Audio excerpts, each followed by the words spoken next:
Сәлеметсіздер ма оқушылар? Бүгін химия пәнінен нөмірі 2-ші зертханалық жұмысты бірге орындайтын боламыз. Тақырыбы ластанған ас тұзын тазарту. Тұзды теңіз суынан бөліп алу үшін біз теңіз суын буландырғыш ыдысқа құямыз. Және ыдыста тұз кристалдары қалатындай барлық су буланғанша қыздырамыз.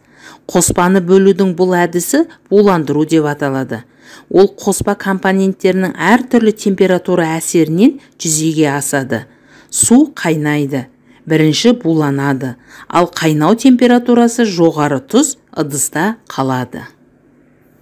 Бұл жерде балдар сендерге керек болатын реактивтер ас тұзы мен құмның қоспасы 20 грамм, су 100 миллиграмм.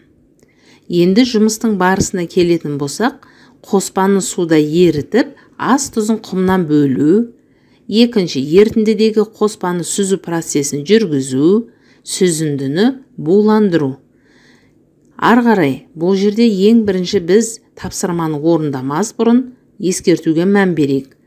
Қыздыру құралдарының дұрыс қолдану ережесін сақтауымыз қажет. Арғарай, ас тұзын құмнан бөлу үшін сумен араластырдық. Ас тұзы суда еріді, ал құм судың түбінде тұнды. Ерітіндіге қоспаның сүзу процесін жүргіздік, кейін сүзіндіні буландырдық.